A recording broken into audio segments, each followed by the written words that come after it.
वाली थी working capital management के ऊपर, और उसमें कल हमने जो बात की वर्किंग कैपिटल फाइनेंसिंग की different strategies, moderate, aggressive, conservative, short term, long term sources को लेके हम किस तरह करंट एसेट्स को फाइनेंस कर सकते हैं, और ऑपरेटिंग साइकिल से मुराद है, इस पे हमारी बात हुई। ऑपरेटिंग साइकिल पे हमने डिस्कशन स्टार्ट इसलिए की कि हमें वर्किंग कैपिटल में इन्वेस्टमेंट कितनी चाहिए, बहुत से फैक्टर के अलावा वो ऑपरेटिंग साइकिल की लेंथ पे भी डिपेंड करता है कि हमें कितना पैसा चाहिए होगा अपने बिजनेस में, करंट एसेट्स में, वर्किंग कैपिटल में इन्वेस्ट करने के लिए।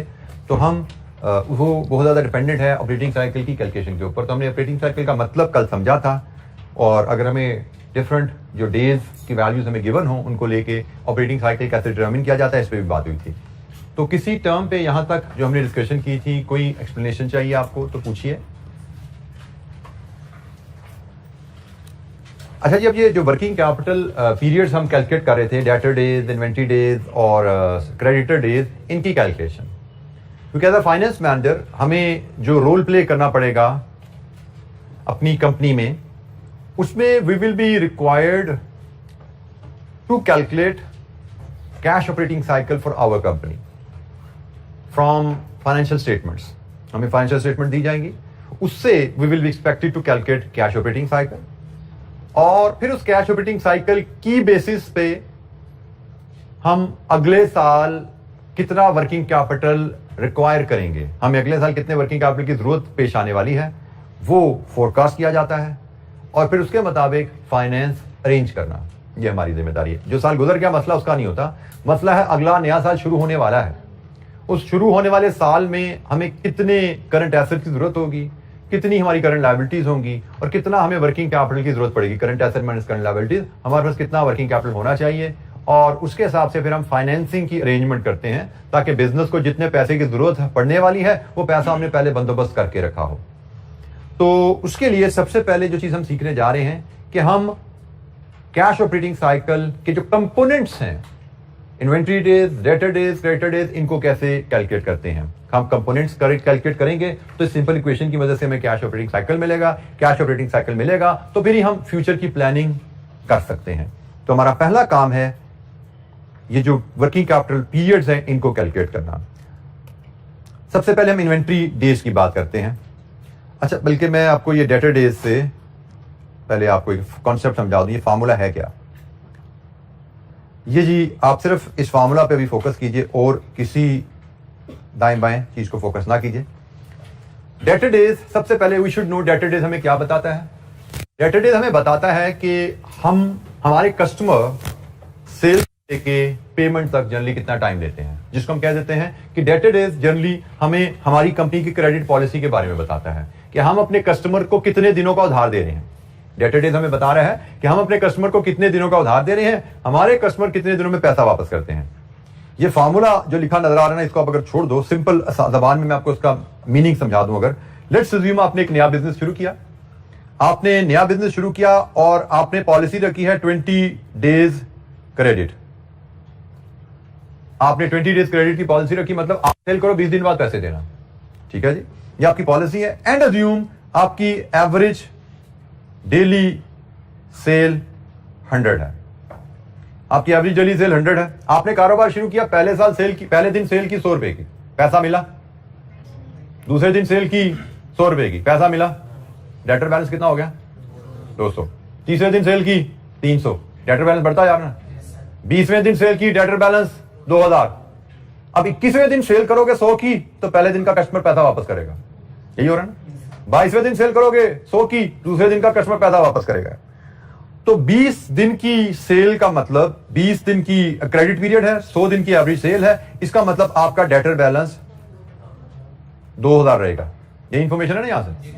तो भाई हमें जो पहली चीज हमने सीखनी है कि अगर हमें कंपनी की बैलेंस शीट दी जाए और हमसे कहा जाए उसके डेटर डेज बताओ क्या है, तो हम इसी कैलकुलेशन से बड़ी आसानी से समझ सकते हैं कि डेटर डेज की कैलकुलेशन रहेगी डेटर बैलेंस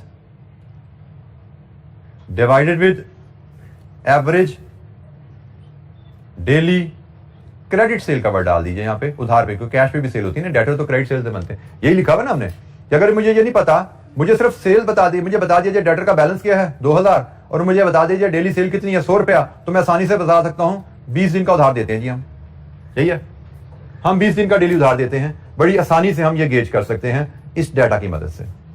हमें बता दिया जाए कि भाई हमारा डेटर बैलेंस 2000 का है और हमारी एवरेज डेली सेल 100 रुपया है। क्रेडिट सेल्स यहाँ पे वर्ड में अगर ओमिट कर गया, एवरेज डेली क्रेडिट सेल यहाँ पे भी हम डाल देते हैं। अगर वो बता दिया जाए क्रेडिट सेल हमारी 100 रुपये है, तो हम आसानी से सर्टेन कर सकते हैं कि भाई debtor balance over average daily cell, 20 दिन का पैसा हमारा डेटर में फंसा हुआ है। इसका मतलब डेटर ऑन एवरेज 20 दिन बाद पैसे देते हैं। और यही फॉर्मूला है हमारा डेटर डेज कैलकुलेट करने का। Debtor balance over average credit sale, और एवरेज क्रेडिट सेल कैसे आएगी, over annual credit sale divided with 365, ऐसे ही एवरेज डेली सेल आएगी। और मैथमेटिकली ये 365 यहां पे आके मल्टीप्लाई हो जाता है। तो फार्मूला जो आपको किताबों में लिखा नजर आता है ना, वो ये फार्मूला आता है। लॉजिक क्या है बेसिकली, ये लॉजिक है कि debtor balance over average daily credit sale. दिखने में आपको ये ऐसे नजर आ रहा होता है कि जी ओवर एनुअल सेल इनटू 365, तो बेसिकली ये average credit sale, daily credit sale निकाली जाती है ऐसे, और इस फार्मूले में ये 365 ऊपर जाकर मल्टीप्लाई हो जाता है। तो बेसिक कॉन्सेप्ट है debtor balance over an average daily credit sale. इस फार्मूले के तहत ये आपका डेटर बैलेंस निकलता है।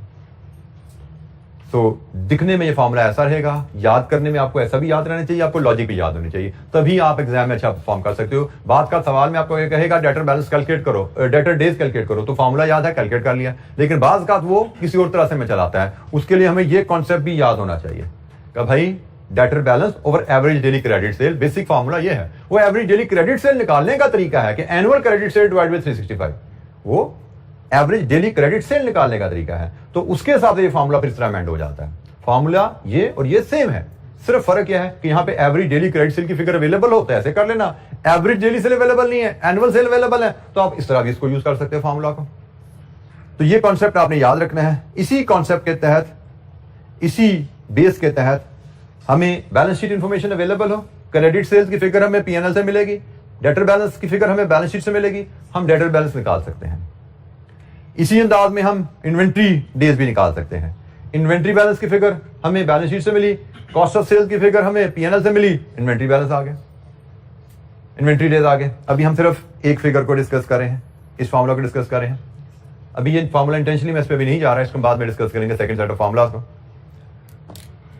तो इन्वेंट्री डेज हमें क्या बताते हैं, इन्वेंट्री हमारे पास कितने दिन रही बिकने से पहले, इन्वेंट्री हमारे पास कितने दिन रही बिकने से पहले।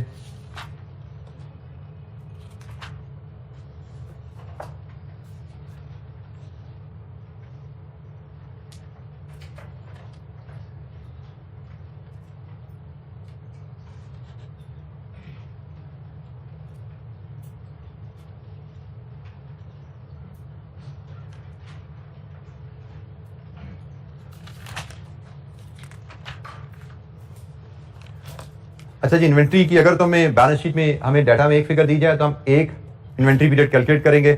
लेकिन अगर हमें इन्वेंट्री के रॉ मटेरियल की फिगर अलग अवेलेबल है, वर्किंग प्रोसेस की फिगर अलग अवेलेबल है, फिनिश गुड्स की फिगर अलग अवेलेबल है, तो हम फिर 3 इन्वेंट्री पीरियड्स कैलकुलेट करते हैं। और फॉर्मूला स्लाइटली अमेंड होता है। रॉ मटेरियल के लिए raw material inventory over annual raw material usage आता है, वर्किंग प्रोसेस के लिए working process inventory over annual cost of production आता है, और फिनिश गुड्स के लिए डिनोमिनेटर में एनुअल कॉस्ट ऑफ सेल्स लिया जाता है।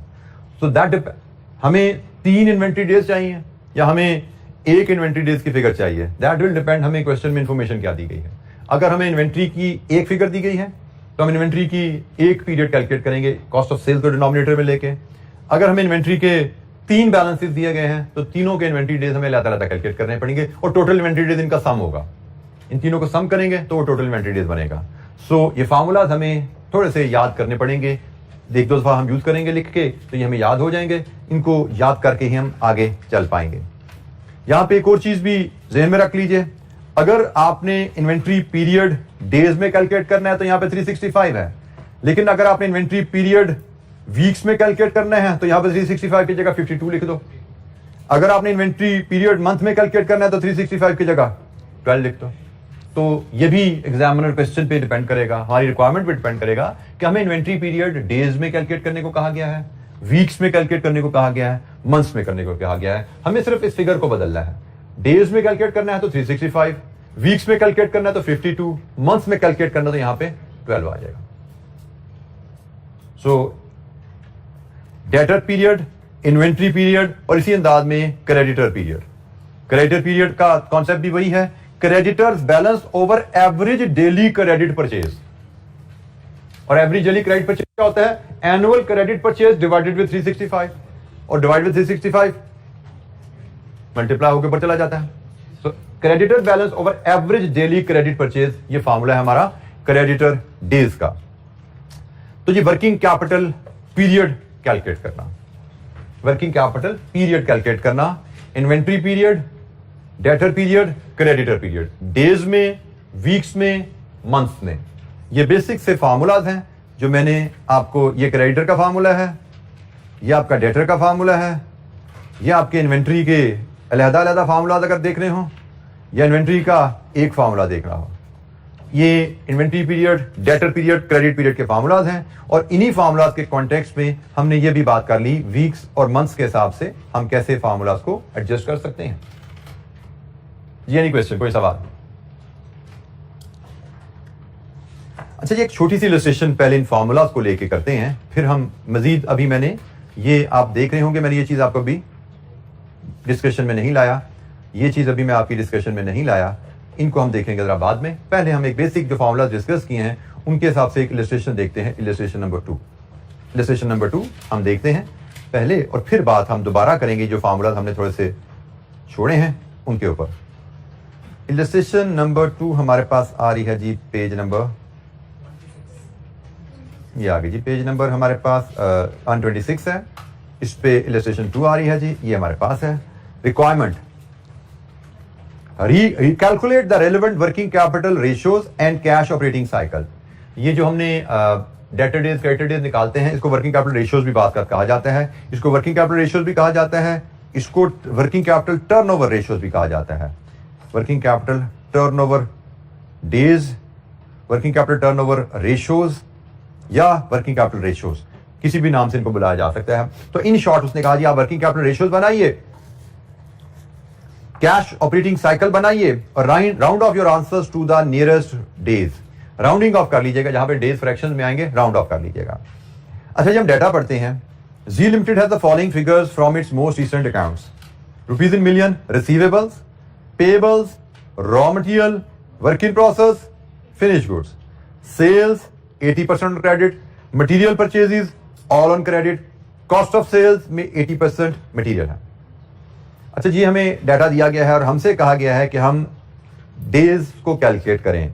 सबसे पहले रिसीवेबल डेज एक ही फार्मूला है, पेएबल डेज एक ही फार्मूला है, इन्वेंट्री डेज 1 2 3 3 फार्मूला दी। तो हमें ये फार्मूला हमारे पास अवेलेबल हैं।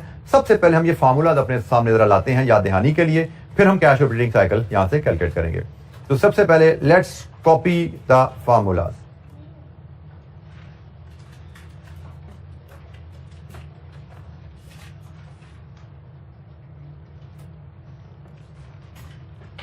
इलस्ट्रेशन नंबर 2, हमें रिसीवेबल डेज चाहिए। रिसीवेबल डेज क्या लीजिए, डेटर डेज क्या लीजिए, एक ही बात है। और क्वेश्चन यहाँ पे बाय द वे क्वेश्चन तो खैर साइलेंट है, हमें डेज चाहिए या नियरेस्ट डे, डेज पे बताया तो हमें रिसीवेबल डेज चाहिए। फॉर्मूला है जी debtor balance divided with credit sales, annual credit sales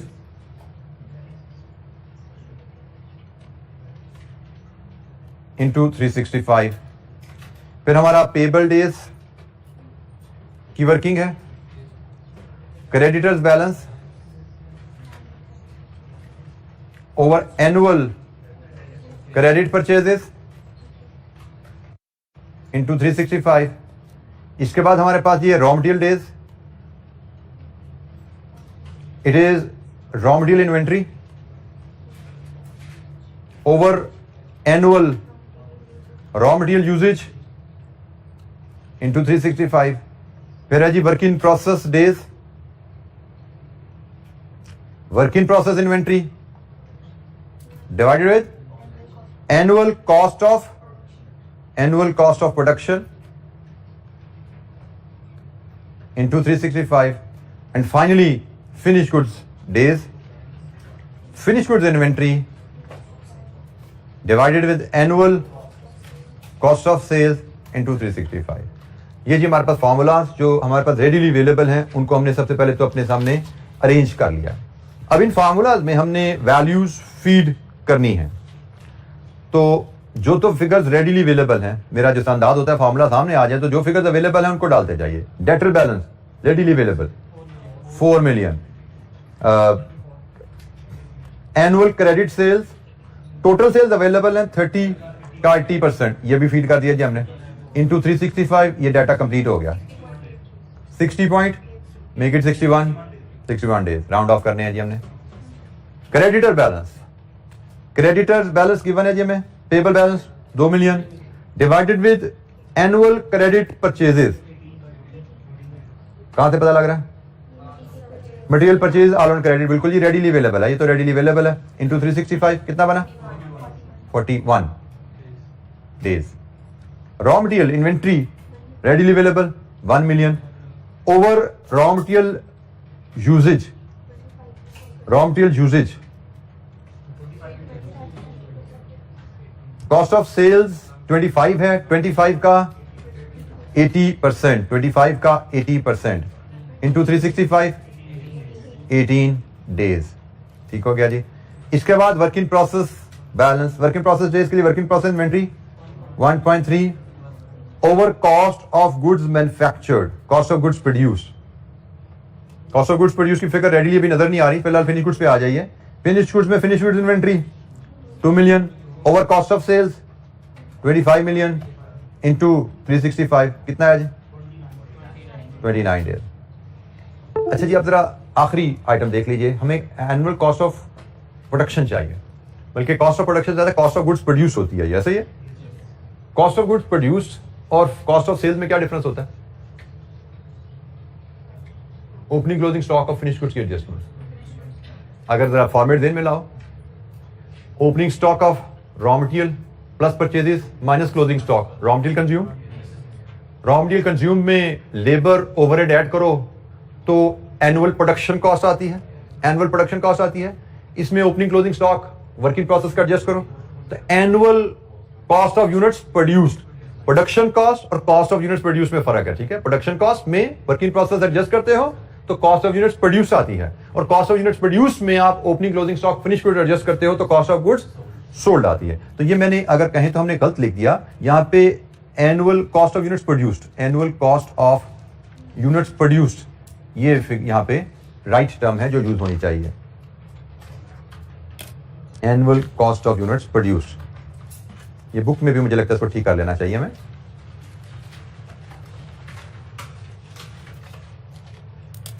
अच्छा जी, कॉस्ट ऑफ यूनिट प्रोड्यूस्ड। अब हमने कहा जी कॉस्ट ऑफ यूनिट्स प्रोड्यूस्ड और कॉस्ट ऑफ गुड्स सोल्ड में ओपनिंग क्लोजिंग स्टॉक की फिनिश गुड्स की एडजस्टमेंट होती है, और हमारे पास तो फिनिश गुड्स की वैल्यू सिर्फ एक ही अवेलेबल है, दूसरी अवेलेबल ही नहीं है।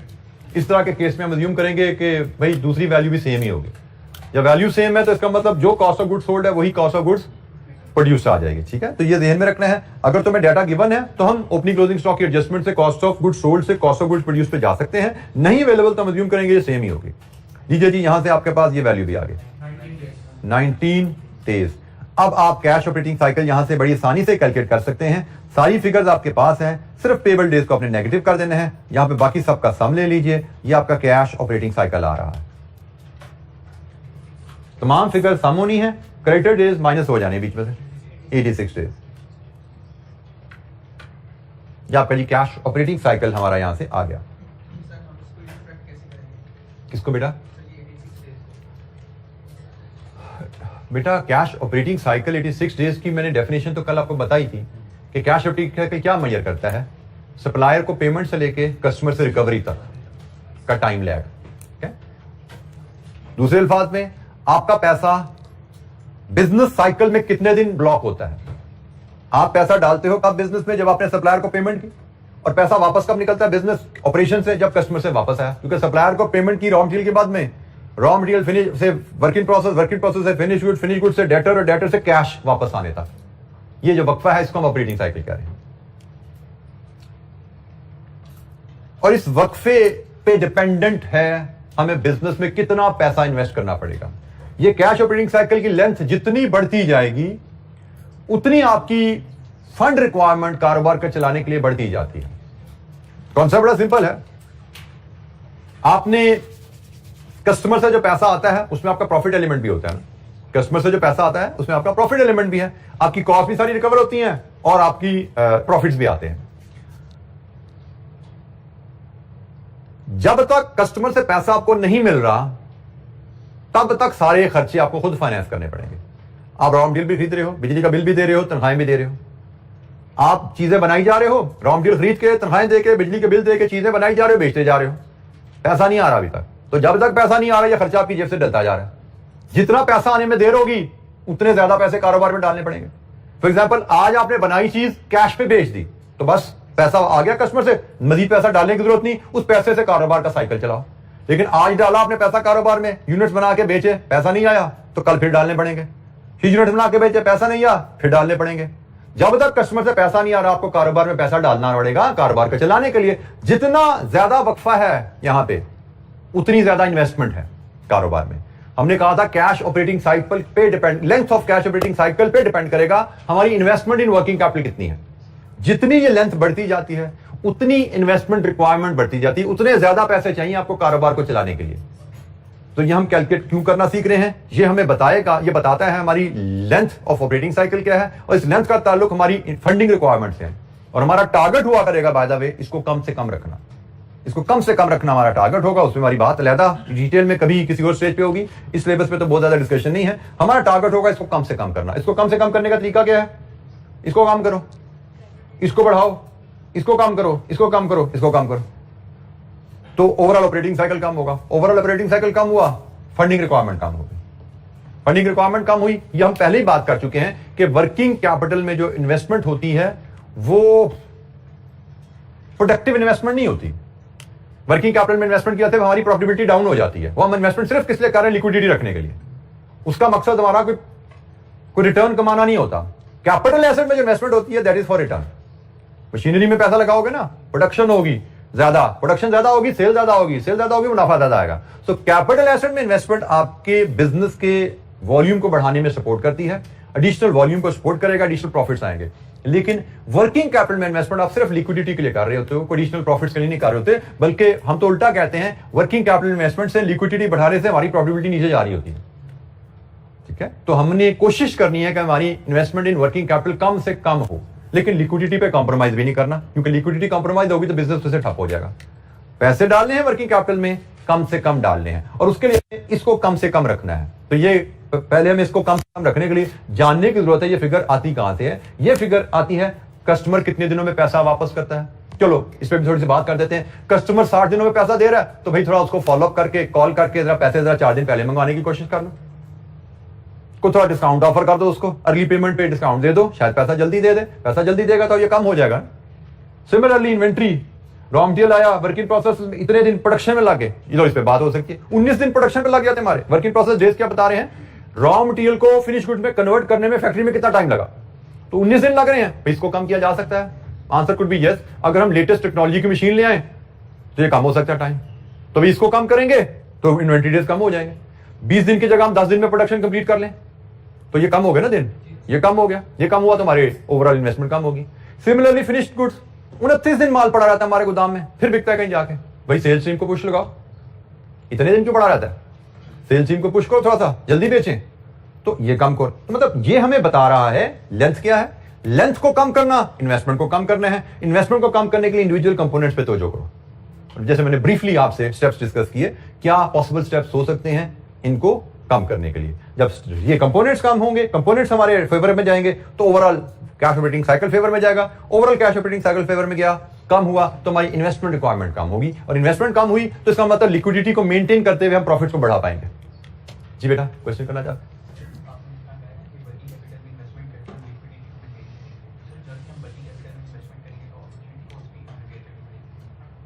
यही तो हम बात करते आ रहे हैं बेटा कि लिक्विडिटी की कॉस्ट है। लिक्विडिटी का मतलब कारोबार में पैसा रखा आपने, ठीक है, फंड्स रखे हुए आपने, वो फंड्स किसी सोर्स से आपने अरेंज किए हैं। तो लिक्विडिटी रखने के लिए आपने फंड कहीं से रेज किए। अकाउंटिंग एंट्री समझ लो ना, डेबिट आपका कैश हुआ है तो क्रेडिट लोन भी तो हो गया ना। डेबिट आपका स्टॉक हुआ है तो क्रेडिट कहीं से पैसा आया भी तो होगा ना। तो डेबिट साइड पे लिक्विडिटी का मतलब करंट एसेट्स बढ़ाओ, तो करंट एसेट डेबिट साइड पे बढ़ रहे हैं तो क्रेडिट साइड पे फाइनेंस का कोई सोर्स भी तो बढ़ रहा है ना, जिसकी कॉस्ट पड़ रही है आपको।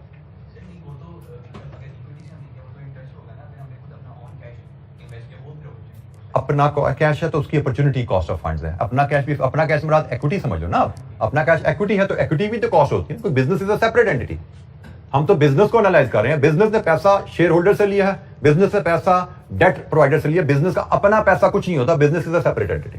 Business takes money from the investor. वो डेट इन्वेस्टर भी हो सकता है, वो इक्विटी इन्वेस्टर भी हो सकता है। जिससे भी पैसा लेगा business, it will have a cost. जी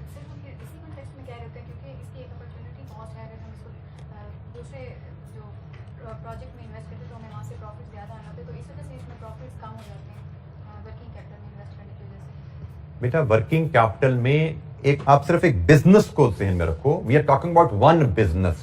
उस बिजनेस में जब आप वर्किंग कैपिटल में पैसा डालते हो, डेबिट साइड पे पैसा आपका एसेट में इन्वेस्ट होता है तो क्रेडिट साइड पे लोन भी उस बिजनेस में बढ़ा है। यू हैव टू पे इट्स कॉस्ट। लिक्विडिटी बढ़ाओगे तो लोन बढ़ेगा क्रेडिट साइड पे, उसकी कॉस्ट आपको पे करनी पड़ेगी। We are not talking about the other businesses opportunities, we are just talking about one business जिसमें आपने एसेट बढ़ाए डेबिट साइड पे तो क्रेडिट साइड पे लोन बढ़ा और उसकी कॉस्ट आपको पे करनी पड़ेगी। तो लिक्विडिटी हैज अ कॉस्ट। जी बेटा,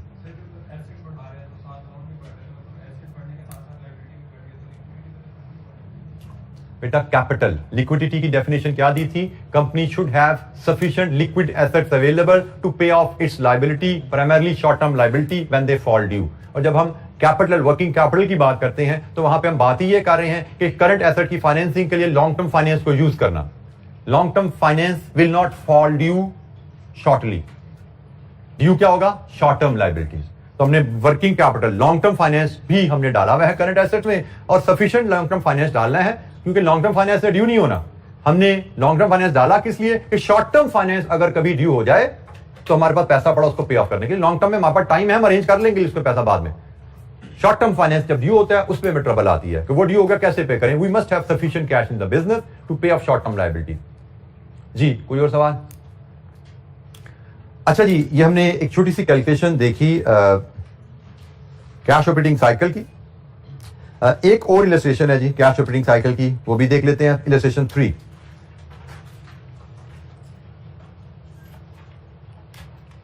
इसी के साथ हमारे आ रही है जिसकी रिक्वायरमेंट भी सेम है जी, calculate cash operating cycle. Data इसमें भी देखें तो रिसीवेबल्स हैं, पेबल्स हैं, raw material inventory, working process, finish goods, sales all on credit. Gross profit margin 25% of sale. Inventory levels are constant, मतलब ओपनिंग क्लोजिंग स्टॉक बराबर है, उसने क्लियरली बता दिया। Raw material are 80% of cost of sales all on credit.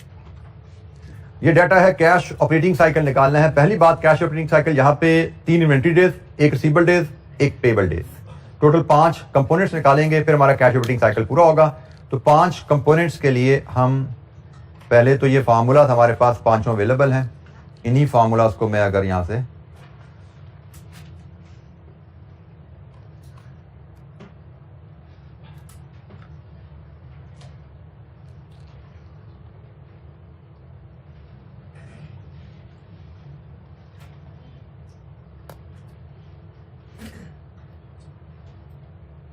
Illustration 3 formula, इनमें जैसे हमने कहा था जो जो वैल्यूज अब रेडीली अवेलेबल हैं डालते जाते हैं। रिसीवेबल का डेटर बैलेंस अवेलेबल है जी, डेटर बैलेंस बिल्कुल अवेलेबल है जी 3,06,000। क्रेडिट सेल्स अवेलेबल हैं, बिल्कुल अवेलेबल है, उसके 3.6 मिलियन की सेल्स हैं, सारी क्रेडिट पे हैं। ये जी डेटर बैलेंस, तो हमारा डेटर डेज तो निकला है कितने जी? 31 डेज।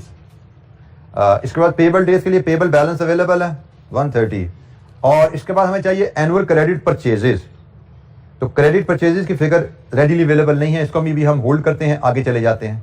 हमने कहा जी रॉ मटेरियल इन्वेंट्री का बैलेंस अवेलेबल है, बिल्कुल अवेलेबल है। रॉ मटेरियल इन्वेंट्री के साथ एनुअल रॉ मटेरियल यूजेज चाहिए, ये भी अभी शायद raw material are 80% of cost of sales. चलिए ये भी निकाल लेते हैं, कॉस्ट ऑफ सेल्स आएगा तो ये भी निकल आएगा हमारे पास। आगे चलते हैं, वर्क इन प्रोसेस इन्वेंट्री कितनी है? 350,000। कॉस्ट ऑफ यूनिट्स प्रोड्यूस, इस पे भी बात करते हैं। मजीद आगे चलते हैं, फिनिश गुड्स इन्वेंट्री कितनी है? 200,000। लीजिए जी, यहां से अब बात हमारी चलनी शुरू होगी। कॉस्ट ऑफ सेल से आइए। हमें बताया गया है gross profit margin is 25%। Gross profit margin 25% का मतलब सेल्स का 75% कॉस्ट ऑफ सेल्स है। ठीक हो गया जी। तो यहां से आपके फिनिश गुड डेज आए कितने जी? 27, 2.7 मिलियन आपकी फिनिश गुड्स आ रही हैं, कॉस्ट ऑफ सेल्स आ रही हैं 27 डेज। 2.7 मिलियन आपकी कॉस्ट ऑफ सेल्स है, सही है जी। अब हमें कॉस्ट ऑफ यूनिट्स प्रोड्यूस चाहिए। कॉस्ट ऑफ सेल्स और कॉस्ट ऑफ यूनिट प्रोड्यूस में क्या डिफरेंस होता है, क्या एडजस्टमेंट होती है? Opening closing work in process की, और हमें बताया गया इन्वेंटरी लेवल्स आर कांस्टेंट। इसका मतलब जो कॉस्ट ऑफ सेल्स है वही कॉस्ट ऑफ यूनिट प्रोड्यूस है, तो 2.7 मिलियन। तो बताइए यहां से वर्किंग प्रोसेस डेज कितने आए? 47 डेज। रॉ मटेरियल यूजेज, हमें कहा गया है raw material usage 80% of cost of sales है। तो भाई 2.7 मिलियन का 80% ये आपकी रॉ मटेरियल यूजेज है। तो कितने बने रॉ मटेरियल डेज? 35, 25। ये रॉ मटेरियल यूजेज आ गए। अब हमें परचेजेस चाहिए। यूजेज से परचेजेस में क्या एडजस्टमेंट होती है? रॉ मटेरियल यूजेज और रॉ मटेरियल परचेजेस में क्या एडजस्टमेंट होती है? Opening closing stock of raw material. तो स्टॉक तो कांस्टेंट है, तो इसका मतलब जितनी यूजेज उतनी परचेजेस। तो 2.7 मिलियन का 80% कितना है जी? 260,000। लीजिए raw material inventory days, sorry payable days कितना है? 22 डेज। ये पेबल डेज आ गया जी 22 डेज। और हमारे यहां से डाटा सारा कंप्लीट हो गया। लीजिए जी, ये क्रेडिटर डेज हैं, ये नेगेटिव हैं, बाकी सब को सम करने हैं। आपका वर्क कैश ऑपरेटिंग साइकिल पता लगेगा यहां से कितना है जी? 108 डेज। ये जी हमारा cash operating cycle days. Cash operating cycle पे हमारी investment in working capital dependent है। हमारी कोशिश होनी चाहिए कैश ऑपरेटिंग साइकिल को मॉनिटर करें और कैश ऑपरेटिंग साइकिल की लेंथ को कम से कम करें। लेंथ को कम करने का तरीका, डेटर से कलेक्शन स्पीडीली करें, प्रोडक्शन प्रोसेस को एफिशिएंट करें, सेल्स टीम को एफिशिएंट करें और इन्वेंट्री मैनेजमेंट ओवरऑल इंप्रूव करें। तो हमारा कैश ऑपरेटिंग साइकिल कम हो जाएगा। कैश ऑपरेटिंग साइकिल कम होगा तो उससे हमारी इन्वेस्टमेंट रिक्वायरमेंट रिड्यूस हो जाएगी। हम कम पैसों से अपना बिजनेस चला पाएंगे। हम ये बात पहले कर चुके हैं कि लिक्विडिटी में, करंट एसेट में ज्यादा पैसे रखना सिर्फ लिक्विडिटी की वजह से है, लेकिन लिक्विडिटी के लिए जरूरी नहीं कि हम पैसे ही बढ़ाएं। लिक्विडिटी हम एफिशिएंसी से भी बढ़ा सकते हैं। हम एफिशिएंसी से भी लिक्विडिटी को भी बढ़ा सकते हैं। जी एनी क्वेश्चन, कोई सवाल? अच्छा, ये जो फार्मूला मैंने स्किप किए थे, मैं जरा उन पे भी 1 मिनट आपसे बात कर लूं। बाज़ का एग्जामिनर हमें इन्वेंट्री डेज की जगह इन्वेंट्री टर्नओवर का डाटा दे देता है। इन्वेंट्री टर्नओवर अगर आप देखो तो सिंपली इस फैक्टर का रेसिप्रोकल है। Inventory over cost of sales, cost of sales over inventory. ठीक है जी। इन्वेंट्री टर्नओवर टाइम्स में कैलकुलेट किया जाता है। फॉर एग्जाम्पल, आपको कहा जाए आपकी इन्वेंट्री बैलेंस 100 है, आपकी कॉस्ट ऑफ सेल्स 1000 है, तो आपका यहां से इन्वेंट्री डेज कितने बनते हैं? 37 डेज बनते हैं। और यही अगर आप टर्नओवर में कैलकुलेट करने जाओ तो 1000 ओवर 100 आपका टर्नओवर है 10 टाइम्स। अब इंटरप्रिटेशन थोड़ी फर्क है। इन्वेंट्री टर्नओवर, इन्वेंट्री डेज 37 का मतलब कि जब हम इन्वेंट्री खरीदते हैं तब से लेकर इन्वेंट्री बेचने तक 37 डेज लगते हैं। इसकी इंटरप्रिटेशन क्या है? इन्वेंट्री खरीदने से लेकर इन्वेंट्री बेचने तक 37 डेज लगते हैं। और टर्नओवर की इंटरप्रिटेशन क्या है कि हम साल में 10 दफा स्टॉक बेचते हैं। हमने स्टॉक खरीदा फिर बेचा, खरीदा फिर बेचा, हमने साल में 10 दफा स्टॉक बेचा। तो इंटरप्रिटेशन डिफरेंट है, वैल्यूज फर्क है। ये है 37 डेज, मतलब हम इन्वेंट्री खरीदने के 37 दिन बाद बेचते हैं। तो भाई इन्वेंट्री खरीदने का बेसिकली प्रिसाइजली तो ये 36.5 था ना। इन्वेंट्री खरीदने के 36.5 डेज बाद बेचते हो तो साल में 10 दफा खरीद के बेच पाओगे ना, क्योंकि साल में 365 दिन है।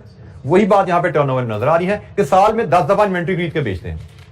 जिस तरह हमने बात की, जितने इन्वेंट्री डेज कम होंगे उतना बिजनेस के लिए अच्छा है, क्योंकि इन्वेंट्री डेज कम होने का मतलब कैश ऑपरेटिंग साइकिल कम होना, कैश ऑपरेटिंग साइकिल कम होने का मतलब इन्वेस्टमेंट कम होना, बिजनेस के लिए अच्छा है।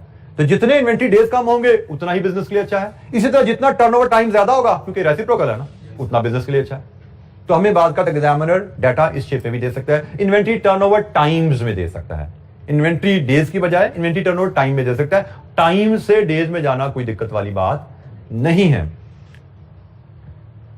जैसे हमने टाइम से अगर डेज में जाना है तो सिंपली 365/10 कर दो, 365/10 कर दो तो डेज आ गए ना। तो इन्वेंट्री टर्नओवर अगर आपको टाइम्स में दिया जाए तो उससे डेज में कन्वर्ट करना बड़ा आसान है। इन्वेंट्री टर्नओवर टाइम्स में दिया गया है, उसको आपने वीक्स में कन्वर्ट करना है तो वो भी बड़ा आसान है। 52/10 कर दो तो 5.2 वीक्स हो गया। 37 डेज का मतलब 5.2 वीक्स ही बनता है ना। आपने इसको मंथ में कन्वर्ट करना है तो 12/10 कर दो, 1.2 मंथ्स हो गया। तो 37 डेज का मतलब 1.2 मंथ्स ही तो है। तो आपको टाइम्स में भी दिया जाए टर्नओवर तो उसको डेज में कन्वर्ट करने का रिलेशनशिप बड़ा आसान है। डेज में कन्वर्ट करना हो टाइम्स को, वीक्स में कन्वर्ट करना हो, मंथ्स में कन्वर्ट करना हो, ये रिलेशनशिप हमें अवेलेबल है। सो क्वेश्चन में हमसे टर्नओवर डेज भी कहा जा सकता है, टर्नओवर टाइम्स में भी दिया जा सकता है, और इन दोनों का रिलेशनशिप मैंने आपसे शेयर कर लिया। सिमिलरली जैसा इन्वेंट्री टर्नओवर है, ये आपको डेटर्स टर्नओवर में भी यही चीज नजर आ रही है। Debtors over credit sales, credit sales over debtors, वही बात यहाँ पे भी है कि debtor turnover days, debtor turnover times, वही रिलेशनशिप यहाँ पे भी एग्जिस्ट करता है कि टाइम्स का डेज में आप कन्वर्ट करना हो, डेज को टाइम्स में कन्वर्ट करना हो। ये रिलेशनशिप हमें दोनों तरह से पता होना चाहिए। फार्मूला हम अकॉर्डिंगली दोनों फार्मूला की हमें समझ होनी चाहिए। एग्जामिनर हमसे डेज कैलकुलेट करने को है, हम कैलकुलेट कर सकते हैं। हमें टर्नओवर टाइम्स में निकालने को है, कर सकते हैं। हमें टाइम्स दे टाइम से डेज में जाने को कहे, हम जा सकते हैं। और आगे ये रिलेशनशिप बेसिक अगर हमें क्लियर हो तो आगे जो भी इसकी इंटरप्रिटेशन है, जो भी इसका यूज है प्रैक्टिस में, उस पर हम बात कर सकेंगे। जी any question? Working capital turnover days, working capital turnover ratios, इसको भी बात का रेशियो कह दिया जाता है। डेज को भी बात का examiner working capital turnover ratios कह रहा होता है, ठीक है। तो लेकिन प्रिसाइजली ये वर्किंग कैपिटल टर्नओवर पीरियड कहलाता है, ये वर्किंग कैपिटल टर्नओवर रेशियो कहलाता है। Working capital turnover period days में भी ले सकते हैं, मंथ में भी ले सकते हैं, वीक्स में भी ले सकते हैं। Working capital turnover ratio times में ली जाती है, और टाइम्स को मंथ्स में कन्वर्ट करना, टाइम्स को डेज में कन्वर्ट करना, टाइम्स को वीक्स में कन्वर्ट करना, इट्स वेरी सिंपल। टाइम्स को कन्वर्ट करना डेज में, टाइम्स को वीक्स में, टाइम्स को मंथ्स में कन्वर्ट करना, इट इज वेरी सिंपल। जी एनी क्वेश्चन? टर्नओवर डेज और टर्नओवर रेशियोज में फर्क और इनका आपस में रिलेशनशिप।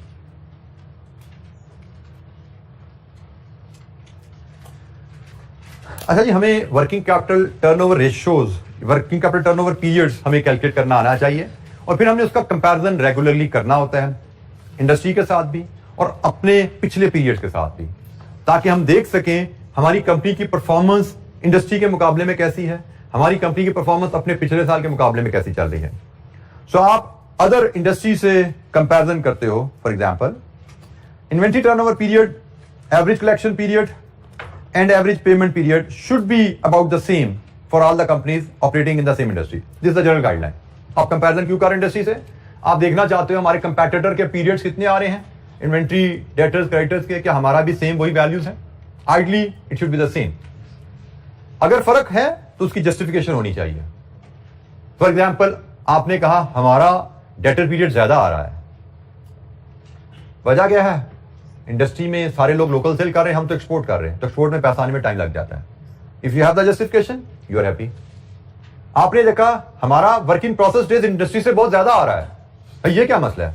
वो 10 दिन में रॉ मटेरियल को फिनिश गुड में कन्वर्ट करते हैं, हम 15 दिन में क्यों कर रहे हैं? इन्वेस्टिगेट करो। जवाब शायद वही मिलेगा जो मैं पहले बता चुका, हमारी मशीनरी पुरानी हो चुकी है, हमारे कंपैटिटर ने नई टेक्नोलॉजी में इन्वेस्टमेंट कर दी हुई है, हमने भी टेक्नोलॉजी अपग्रेड नहीं की, इसलिए हमारे दिन ज्यादा लग रहे हैं। तो ये चीज ध्यान में रखिए, अगर हम अपने कंपैटिटर से पुअरली परफॉर्म कर रहे हैं किसी एरिया में, तो हम कंपैटिटर के मुकाबले में इनकम्पैटिटिव हो जाएंगे। आज इनकम्पैटिटिव होंगे, कल आउट ऑफ बिजनेस हो जाएंगे। सो हमें कंपैटिटर से अपना कंपैरिजन करना है। वर्किंग कैपिटल रेशियोज एक अहम एरिया है जिसमें आप इंडस्ट्री से कंपैरिजन कर रहे हो to see where you stand, and where the values are same you are comfortable, अच्छी है आपकी, यू आर हैप्पी। लेकिन जहां पे आपकी वैल्यूज खराब है and you don't have justification for that, you need to investigate and you need to resolve that area, otherwise you will be incompetitive and you will be out of business very soon. So ये हम बात कर रहे हैं इस्तेमाल। हाँ, for example हमारा inventory period ज्यादा आया, रॉ मटेरियल का इन्वेंट्री पीरियड ज्यादा आया, भाई वो क्यों ज्यादा है? पता लगा वजह क्या है? हमारे पास स्लो मूविंग आइटम पड़ी हुई है, हमारे पास ऑब्सोल्यूट स्टॉक पड़ा हुआ है। तो क्यों पड़ा हुआ भाई? वो स्टॉक हमारे पास क्यों पड़ा हुआ है जिसकी हमें जरूरत नहीं है? उसको बेचो, पैसा निकालो वहां से। सो जब आप कंपैरिजन करते हो आपकी अपनी एफिशिएंसी आपके सामने आती है, आपकी टीम कैसे परफॉर्म कर रही है। अगर आपने देखा हमारा इन्वेंट्री पीरियड ज्यादा है कंपैरेटर के मुकाबले में, this could be one reason कि हमारी इन्वेंट्री में स्लो मूविंग आइटम पड़ी हुई है, हमें जरूरत पड़ती है 6 महीने बाद, हमने अगले 5 साल का स्टॉक खरीद कर रखा है।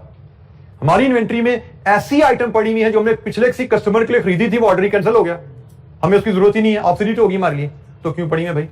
उनमें पैसा ब्लॉक हुआ है, उन्होंने हमारी जगह ऑक्युपाई की हुई है, होल्डिंग कॉस्ट, स्टोरेज कॉस्ट हमें पड़ी है, इनएफिशिएंसी है, निकालो उनको, कंपैरिजन करोगे तो पता लगा। अगर आप सिर्फ अपनी चीजों पे तवज्जो रखोगे, बात का चीजें हाईलाइट नहीं होती, कंपैरिजन में हाईलाइट होती हैं कि भाई इंडस्ट्री में क्या चल रहा है। इसी तरह कंपैरिजन प्रीवियस ईयर से करना वो भी हमें हेल्प करता है, इंडस्ट्री से कंपैरिजन भी हेल्प कर रहा है, प्रीवियस ईयर से कंपैरिजन अपना वो भी हेल्प करता है कि अगर हमारे डेटा डेज बढ़ रहे हैं, इसका मतलब हमारी जो कलेक्शन टीम है वो सुस्त हो गई है। डेटा डेज बढ़ने का मतलब क्या? पिछले साल के मुकाबले में कि पहले डेटर 10 दिन में पैसा दे देता था, अब 15 दिन लगा रहे हैं, क्यों भाई? Do we have justification? क्या हमने पॉलिसी बदल ली अपनी कंपनी की? अगर पॉलिसी नहीं बदली, पॉलिसी बदली है तो ठीक है, जस्टिफाइड है चेंज कि जी पहले हमारी पॉलिसी 10 दिन की थी या 15 दिन की है, लेकिन अगर पॉलिसी नहीं बदली फिर 15 दिन क्यों लग रहे हैं? इनएफिशिएंसी। अच्छा जी, comparison with the previous year हमें अपने परफॉर्मेंस ट्रेंड्स बताएगा। जैसे हम बात करते हैं, अगर हमारा डेटर पीरियड एक्सटेंड हो गया तो this may be an indication of poor performance of collection team. अगर हमारा इन्वेंट्री पीरियड बढ़ गया है, this may be poor indication of inventory management, या वही जैसे मैंने कहा एग्जिस्टेंस ऑफ ऑब्सोलीट और स्लो मूविंग आइटम, हमने इस साल को ऐसी इन्वेंट्री डाली है जो हम इस्तेमाल ही नहीं कर रहे। सो कंपैरिजन भी आपको बताता है कि आपके कहां पे आपकी परफॉर्मेंस बेहतर हो रही है, कहां पे परफॉर्मेंस आपकी डिटीरियरेट हो रही है। So working capital cash operating cycle ratios calculate करना, उसको इंडस्ट्री से कंपेयर करना, डिफरेंट कंपोनेंट्स को, और उसको कंपोनेंट्स को प्रायर ईयर से कंपेयर करना, that will help us identifying an area of improvement and we can work to on them to improve our performance, reduce our cash operating cycle, thus reduce our investment। और investment reduce कर पाएंगे तो हमने कहा जो optimal हमने relationship लाना है, लिक्विडिटी रखनी जरूर है, बट जरूरत से ज्यादा स्टॉक रखना तो ज्यादा है ना, ऑब्सोलीट स्टॉक रखा है वो तो ज्यादा है। हमने उधार देना जरूर है, लेकिन टाइम पे वापस भी लेना है। 10 दिन की पॉलिसी है तो 10 दिन का उधार दो, वापस भी तो लो 10 दिन बाद, 15 दिन क्यों लगा रहे हो? So this is how we maintain balance, liquidity भी रख रहे हैं और कोशिश कर रहे हैं कि इन्वेस्टमेंट हमारी ऑप्टिमाइज रहे, जितनी रिक्वायरमेंट है उतनी इन्वेस्टमेंट ज्यादा ना हो, ताकि हमारे प्रॉफिट भी मैक्सिमम लेवल पे रह सके। अच्छा, ये आज के लिए इतना ही, बाकी इंशाल्लाह हम कंटिन्यू करेंगे नेक्स्ट लेक्चर से। कल के लिए एक अनाउंसमेंट है, कल मुझे आउट ऑफ स्टेशन जाना है, जैसे अनफॉर्चुनेटली मैं कल का लेक्चर नहीं ले पाऊंगा। Will be meeting next week, और कॉन्सिडेंटली इस वीक का मेरा तो मेकअप एक एक्स्ट्रा लेक्चर से हो गया था, बट आई नेवर थॉट कि मुझे सैटरडे ऑफ करना पड़ेगा। मेरा ख्याल था कि हम एक एक्स्ट्रा लेक्चर कर पाएंगे, लेकिन बहरहाल जो अल्लाह का मंजूर, तो नेक्स्ट वीक इंशाल्लाह मिलेंगे। ये चैप्टर हमारा तकरीबन खत्म होने वाला है, इसमें शायद नेक्स्ट वीक जब हम मिलेंगे डिस्कशन हमारी कंप्लीट होगी, उसके बाद हम एक दिन मे बी पास पेपर्स का करेंगे, तो थर्सडे फ्राइडे सैटरडे से इंशाल्लाह नेक्स्ट वीक, या फ्राइडे से या सैटरडे से हमारा नेक्स्ट चैप्टर जो है फोरकास्टिंग एंड बजटिंग, हम उस पर बात कर रहे होंगे। ठीक है, थैंक यू वेरी मच, अस्सलाम वालेकुम।